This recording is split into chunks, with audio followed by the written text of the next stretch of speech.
Oh my goodness, everyone. Talk about some volatility in the markets. We'll get into why I believe what happened today and talk about the whiplash that we got. And we always seem to have these massive volatile moments when, man, today, last student day of work, I couldn't be in the markets as much as I had wanted to take full advantage of what was out there. But it at least gives me some time to digest and plan for tomorrow with personal income and outlays and see what exactly we're going to get there and have a real approach coming. We'll take a look to see where exactly we could go from here according to the charts that we see. So I'm going to give an update on the best penny stocks to buy now. I'm going to give an update on QQQ, SPY, IWM, and we'll also take a look at the quantum stocks a little bit to see what exactly is happening right now. So let's get into the commentary on this thing, and we'll really talk about what I think happened to the markets today.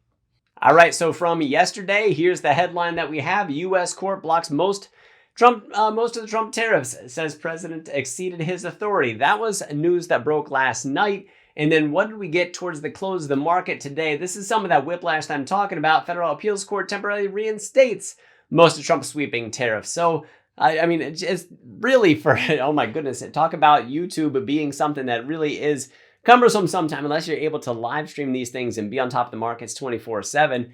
But, you know, I said the tariff news, it probably wasn't over. We probably haven't seen the last of it. And well, here we go. Just a couple hours later from my last video. And now it looks like most of the tariffs are back in place again. Most likely not over. And it sounds like June 9th is that day. Let me put this up here for you. So for June 9th, what are we looking at here? There we go. Plaintiffs the case respond by June 5th and administration by June 9th. So those are dates to keep on your calendar, keeping the catalyst coming in June for us. And hopefully we still have that upside. Now, mind you, there is something else that I think is really worth paying attention to. And maybe it's something that was somewhat expected, but man, it did not look good. Check out the preliminary numbers that we got from Trading Economics here on corporate profits. Well, they just report. It's Bureau of Economic Analysis, BEA, that actually does the reporting. Corporate profits, quarter-over-quarter preliminary, negative 3.6%. Now, mind you, if I click on that, we take a look at the, there we go, the bar chart that we have here over the last year. Here's the Q1 down from Q4. That's a nice big old drop off that we had, still above what we had the previous quarters. We look at Q1 of 2024, it's also below what we had for Q4 of 23. And we look at Q3, it looks like what we have going into that. Let me see, Q2, Q4, there we go. Q1, once again, Q1 being lower than Q4. So it could be something that just sort of happens for us, but I will say that corporate profits dipping as much as they have, I think they actually had a lot to do with it. GDP, I don't think was the biggest influence that we had. Like I said, I think it was the corporate profit part of it, as the preliminary numbers that we got for that really were a big part in rattling the markets. So let's look at the jobless claims real quick. So while we're here, initial jobless claims 240,000 versus 230,000 consensus. So that was up a little bit. And then also what we had for the continuing jobless claims, that one also up just a little bit above consensus. So I don't think any one of those things are really necessarily all that troublesome. The trouble that we have with corporate profits is that when margins start to compress for the companies, they start to cut labor. So we start to see that weakness come to the jobs reports. And guess what's next week? We have JOLTS, and we also have non-farm payrolls, and we have unemployment rate. So those catalysts coming up are potentially going to be pretty telling for what we could see in the markets. And like I said, we'll take a look at the charts and see what exactly is going on there and what exactly it can do to the plays that we all know and love, including those best penny stocks to buy now and what exactly could happen as a result of it. So here we go. We're looking at the chart for QQQ, and I talked about this massive support that we had. And let me bring it back because I pressed the wrong button. There we go. QQQ, massive support. Here we are. Bring it to the center of the screen. And we just melted, literally melted down through it. We actually tagged lower than what we had before, but we did close up. So that closing up was really good. But now this red area that I turned green, I actually have to click on that area if I can, that rectangle. And now that turns into, once again, an area of resistance for us. So now we got to get back up over it. So that was supposed to hold for it, but it just didn't. And the thing is about corporate profits, that if that is something that eats into the margin of those companies and we actually get some sort of contraction for those companies, it hits the labor market, you can really start to see recessionary things. And I said recessionary things could be what actually keep us from hitting those all-time highs. So hopefully that's not the case. The labor market reports are more important than ever now that we got that number out there, in my opinion. So what are we looking for? We have to get back up on top of, well, that's 522-ish. We actually have to get back up on top of about 524 and stay there. Man, we just didn't hold it today. Would have been nice if we did. Now, mind you, we're still in fairly good shape. I wouldn't say it's all doom and gloom. I don't think that it's reason to go into absolute bearish mode for the moment. I think next week with the labor report is going to be huge. The Trump tariff news, as that continues to develop over time, really taking us into, I believe, the second week of June. Let me see. So tomorrow is the 30th, so then add 3 on to that, 33. Second week, I guess June 2nd is probably Monday, somewhere around there. So it looks like it's going into the end of next week. Oh, that's a lot of catalysts aligning, my friends. And I'll tell you what, when that uncertainty lines up, like with the labor market reports, with the Trump appeals and all that kind of stuff, the market's probably not going to like that very much. We might see that softness. And now I said that I don't want to be overly bearish here. We are above the 200-day. We have the 20 above the 200-day, the 50 on its way up there. If we have that gap fill down to the 200-day, and assuming that we don't get that recession narrative coming back to haunt us and really coming back in a big way that really turns things negative for us, as long as that stays away, we can still be in that bullish territory. We still have that bull run going on. A pullback to the 200-day could be that reset that we're looking for those next big opportunities. I don't necessarily want to see that pain happening. I do have some long positions out there that I would really like to take profit on. For right now, they're not weak enough that I'm going to cut them loose. My stop losses have not been set, but I also want to make sure that I can profit as much as possible. I am up more often than I'm down. Sometimes we take our lumps, especially on volatile days like today, when you can't necessarily actively monitor those trades. So let's put this back up here. That's the cues. If we get that gap fill, that can go all the way down to about 492. So be on the lookout, which also puts us around this 200-day, which I think would be absolutely massive to hold on to that as support. Because like I said, I think it sets up the next run. A reversion to the mean at the 20-day also wouldn't necessarily be a bad thing, because some of the deals for some of the companies that we all know and love, we would like to see that reset come into play. So we go to SPY.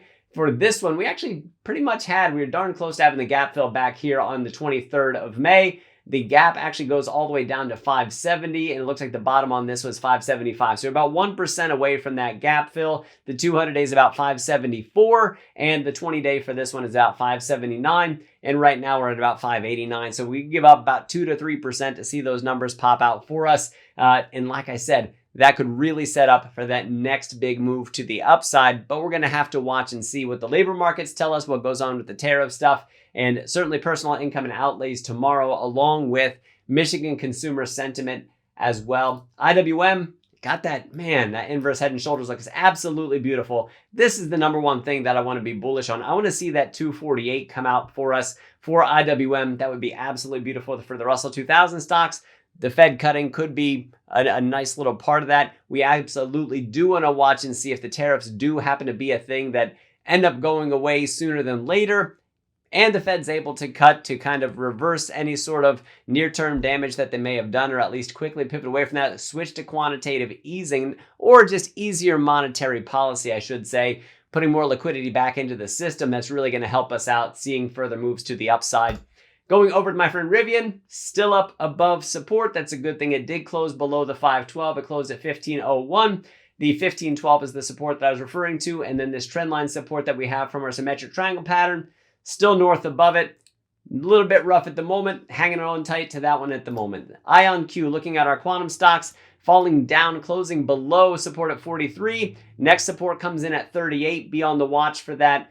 That could still be a nice move to the downside. We're going to have to watch and see. I'm excited to be back into the markets tomorrow for that one. Moving over into our penny stocks, let's kick it off with PacBio, PACB, so Pacific Biosciences that we have on here. Closed down below the 20-day after getting rejected off the 50. I said it needs to have this support. Doesn't have it yet. Still early on this one. Still one of the best penny stocks to buy now, assuming we can get up on top of that 50. Somebody asked me today over in the Discord, is the play dead? I said, well, the play's not necessarily dead, but it also didn't necessarily come to life yet because we didn't see that break of resistance. We need to break that resistance. Yeah, we got a big move. We got that big move on volume. Some retracement today is okay. Support's still got to hold out for us. We need to make sure that we're solidly up above the trend line for the descending wedge pattern, and that we're also on top of that 50-day, because as we get those moving averages, the faster over the slower to cross up, the faster cross up over the slower. That's a bullish crossover that we're looking for. Still early, still don't have the signal yet for buying. For me, for myself, even though I did jump in a little bit early, it might end up costing me by being early, by not waiting for those signals. Sometimes it can work out and you make a little extra cash. More often than not, you get stopped out because you jumped in too early. The market knows it and it's going to take your money. So we got to be careful on these things that we're not jumping in too soon. So that's Pacific Biosciences. If we go over to Beam, BEEM, still hanging tight, still using the 20-day as support for us, trying to get that cross between the 20 and the 50-day. And look, I said hold this as support, please, meaning the 50-day that we have on here. And even if I put up the EMAs, man, we still get rejected off that as well. We need to hold those 50 EMA, SMA, hold them as support. Get that 20 up over those 50s. That's going to be huge on an EMA basis, an exponential moving average basis. We need to get that 13 up over the 50. This could be a beta before it really turns into something big. So be on the lookout for Beam as well. I still maintain it's one of the best penny stocks to buy now. Ocugen taking it on the chin today, just closing down below the 200 EMA. As for the SMA, we're down below that as well. And we actually caught support at the 13 period EMA. Good. The 50 period that we have on here. I'm sorry, I meant to take down the EMAs, put up the SMAs. There we go. The 20 still above the 50. That's a good thing. We're up above both of those. Good. Closing down below the 200. Not great for us. RSI still above 50. Overall sentiment, still one of the best penny stocks to buy now for myself, as I can never tell you when to buy or sell. Wouldn't do it. Don't know your situation. Don't know what you're interested in. Don't know what you're looking for time-wise. But I will say for myself, best penny stock to buy now. Still looking at Ocugen, waiting to see if we get back up on top of that 200-day. If we do, that golden cross could happen for us, and then this moves in a big way, hopefully over that $1 mark. Let's move on to QSI. Also, quantum play. Support down here at 172. We closed today at 171, so just below it. Still looking at that one. We need to really watch. I said watch IonQ, IONQ. Watch that one. It's going to be in the lead right now, in charge of what happens with the quantum stocks, with the overall market bias. Market sells down today. IonQ sold down. QSI sells down.